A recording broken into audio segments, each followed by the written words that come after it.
El miércoles, la nueva fiscal general del Estado recibió hoy la bendición del Consejo General del Poder Judicial antes de ser nombrada por el rey y empezar a ejercer ya de manera inminente y a formar su equipo. Pedro Sánchez volverá a agradecer hoy los servicios prestados a García Ortiz, árbol caído, que se dejó tratar por el gobierno como si fuera un ministro porque hay sesión de control y Feijóo le pregunta quién tiene que pedir perdón a quién. Yolanda Díaz sigue emitiendo llamamientos a movilizarse, que hasta ahora pues no consta que nadie haya atendido, ¿no? Sin proyecto de presupuestos y sin votos para aprobar los objetivos de déficit público, Podemos y Junts dejan al gobierno sin margen para seguir con la senda de estabilidad, mientras la Comisión Europea sigue esperando a que Pedro Sánchez le remita su plan presupuestario, también incumplido. Recuerda la Comisión a nuestro país que seguimos muy por encima de la media europea en tasa de paro y en población en riesgo de pobreza, y que con Bélgica somos el único país que no le ha hecho llegar por segundo año consecutivo el plan presupuestario, que es obligado. Y miles de personas salieron a la calle para denunciar ayer en España la violencia machista en todas sus variantes, el maltrato físico, el maltrato psicológico, la violencia vicaria y el uso de las redes y la inteligencia artificial para causar daño a las mujeres. Bueno, ayer a estas horas estábamos a puntito de saber que Teresa Peramato va a ser la nueva fiscal o fiscala general del Estado, que no del Gobierno, del Estado, que no del Gobierno. Y ahora pues ya está en marcha el procedimiento con los trámites correspondientes o los pasos correspondientes. El primero es que el Consejo General del Poder Judicial tiene que emitir un informe, que en este caso, a diferencia de lo que pasó con García Ortiz, ya lo comentábamos ayer, es verdad que la composición del CGPJ también es diferente que entonces, va a emitir un informe que avala la idoneidad de la señora Peramato como candidata a la Fiscalía General. ¿Por qué? Pues porque sus méritos profesionales están ahí y porque reúne todos los requisitos establecidos por la ley para desempeñar ese cargo.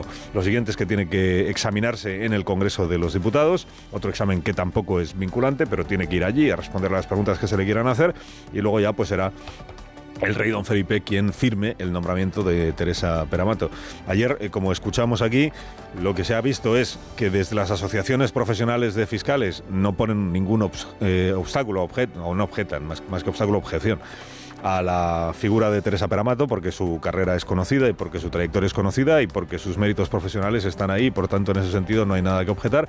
Sí dicen desde la Asociación de Fiscales, que es la mayoritaria, que luego será ella quien, una vez que sea nombrada fiscal general, se encargue de demostrar que en efecto desea la independencia y la autonomía, es decir, no la dependencia del Gobierno de España a la hora de ejercer su trabajo. Con la celebración de la Unión Progresista de Fiscales, que es la de izquierdas, la Asociación de Izquierdas, y que es la que ella misma presidió, con la celebración de los partidos de izquierdas en el Congreso de los Diputados, que lo que más celebran no son los méritos profesionales de la señora Peramato, sino que sean muy de izquierdas, porque para ellos ese es el requisito fundamental. Y con los partidos de derechas, Vox claramente discrepante de la celebración general o del reconocimiento general a Teresa Peramato, poniendo el foco en Pedro Sánchez, y el Partido Popular pues ni para ti ni para mí, ¿no?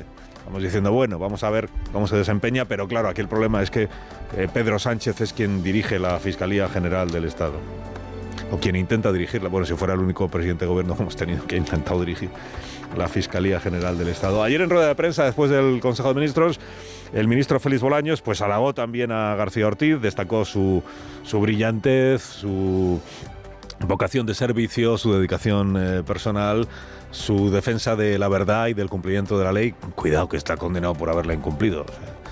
Y hizo una declaración el ministro Bolaños que contrasta bastante con las que vienen haciendo pues algunos colegas suyos, como Óscar López, ¿no?, que viene diciendo que será condenado sin pruebas y que hay que ver, y que esta es la manera de preparar una absolución o una anulación de la causa de González Amador. En fin, este tipo de insidias tan propias de quienes gustan de generar, más que controlar, generar relatos.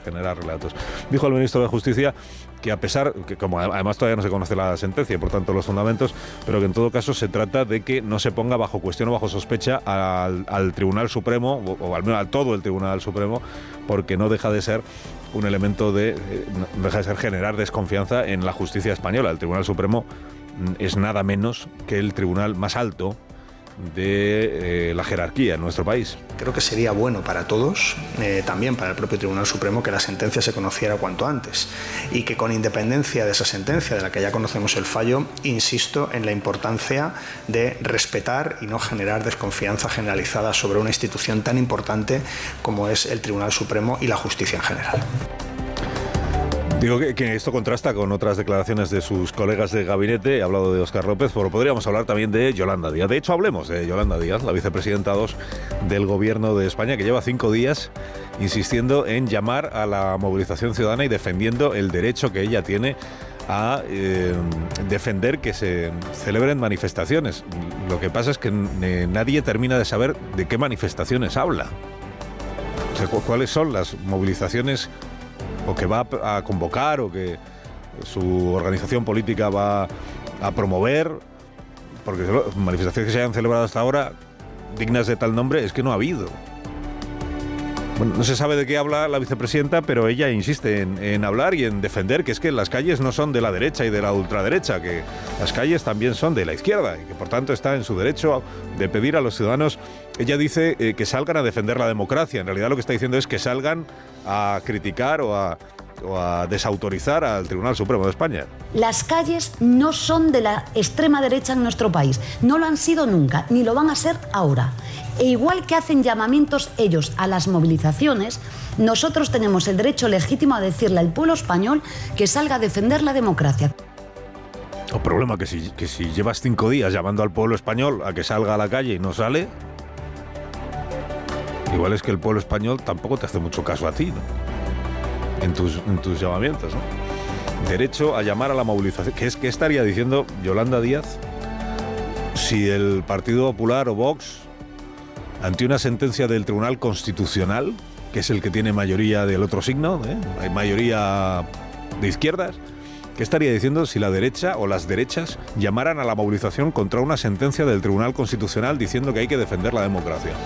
Desde luego nada parecido a lo que dijo ayer la vicepresidenta, que insiste también en repetir esta desinformación según la cual nunca había pasado que se conociera el fallo de una sentencia antes de la propia sentencia, pero si esto es de lo más común en el funcionamiento del Tribunal Supremo y sobre todo del Tribunal Constitucional.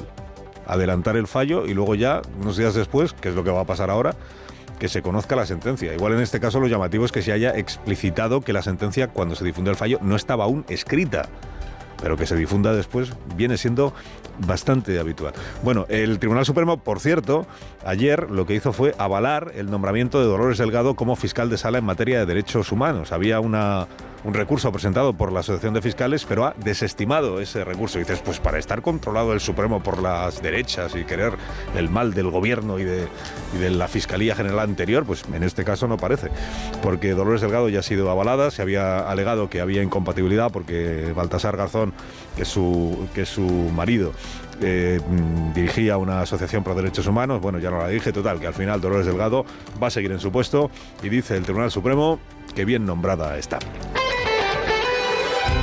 La Comisión Europea ayer tiró un poco de las orejas al gobierno de España. Un poco, tampoco es que esté diciendo que Pedro Sánchez es el peor presidente del gobierno que hay en Europa, ¿no? Ni nada parecido. La Comisión Europea lo que sí ha dicho es que es como una llamada de atención, que en España pues tampoco debería sorprender. Bueno, lo que no debe sorprender en España es que llevemos ya los años que llevamos sin que haya presupuestos generales del Estado, ni proyecto de presupuestos, ni nada parecido. Ahora este año es cuando el debate ha alcanzado, digamos, más calor o más vehemencia, pero es que el año pasado estábamos en la misma situación. Bueno, la Comisión Europea lo que recuerda es que solo hay 2 países de la Unión Europea que no han cumplido con la obligación que tienen sus gobiernos de hacer llegar el plan presupuestario, que no es solo para este año, sino también para los siguientes, a la Comisión Europea para que pueda evaluarlo, que esta es una norma que está en vigor en la Unión Europea. Y esos 2 países son Bélgica y España. En el caso de España, el plan presupuestario en realidad no es lo mismo que el proyecto de presupuestos generales del Estado, pero lo cierto es que ni una cosa ni otra han sido ni presentados ni enviados a quien corresponde. Y además dijo ayer la Comisión Europea que hay algunos elementos, reconociendo que la economía española crece más en nuestro PIB que la media de los países de la Unión Europea, pero que hay algunos elementos en los que deberíamos tomárnoslo un poco más en serio, porque estamos en una situación, dice, crítica, que se refiere a la tasa de paro, que sigue siendo muy superior, seguimos duplicando la tasa de paro media de la Unión Europea, no te digo ya la tasa de paro juvenil, y en pobreza, en parte de la sociedad, familias en situación o en riesgo de pobreza, o en riesgo de pobreza infantil, que ahí somos líderes de la Unión Europea.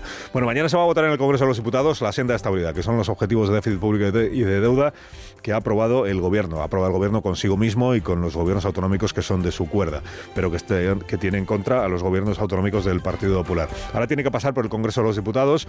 Lo que va a ocurrir ya se sabe, que es que se le va a rechazar la senda de estabilidad, como ya pasó el año pasado, y que luego la vicepresidenta tendrá que volver a presentar otra senda. La última vez presentó la misma y se la volvió.